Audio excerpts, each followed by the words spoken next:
Yep, that's me, being stupid in my red weddy. It's me, the Redman. But have you ever wondered why? Why I always wear red weddies? Well, if so, get excited because I'm about to count you the shit story of how I became the Redman.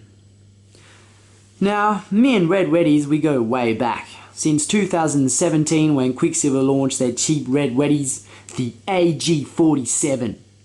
It was a very shit wetsuit, but it was cheap, so I was like, yep, that's for me. Since then, I never stopped wearing red weddies. I wore them in many different countries, with many different haircuts, and I wore them in all kinds of conditions. When I went to South Africa, I was faced with a terrible problem. The AG47 only existed as a 3.2. I solved this by bringing my dad's Vissla in 4.3, which was half red. Nowadays in France, Deeply is the only brand that makes red weddies kinda cheap. Unlike Quiksilver, I thought I had a chance to be sponsored by them, but apparently I don't have enough followers. But fuck them. All these efforts to always be in red began on this one day.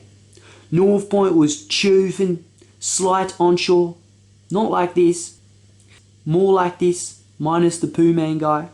Creed McTaggart, son of John McTaggart, my science teacher of the time, was out there ripping. Young me wanted to be acknowledged by this legendary dude, so I challenged him to a first one to do an air winds contest. I remember catching this one wave, accelerating, seeing Creed and a photographer guy called King Fees down the line, then launching, boom, bang, and then being stoked and claiming the thing. That night, to finalise the acknowledgement, I wanted Creed to follow me back on Instagram. I figured that he didn't know my name, so he wouldn't follow me back that easily. I thought if I change my name to the Redman, he'll remember my red wetsuit and he'll follow me back. So I tried it. Ends up he never followed me, and when I went to change my name back, well, I couldn't because it had been taken. I took that as a sign from life. I decided that for marketing and filming purposes, always being in red would make me stand out, and that Quiksilver would surely give me free red weddies once I'd make a name for myself. And in the worst case scenario, red weddies were cheap, so it was chill. Long story short, none of it ever worked out since red wetsuits are now expensive and that I never ended up being sponsored.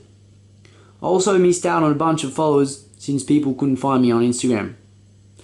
Luckily, I grew up and I don't give a shit anymore. Red wetsuits have just become a habit, which I may lose soon if their price keeps climbing. And there you go. That was the shit story of the Redman.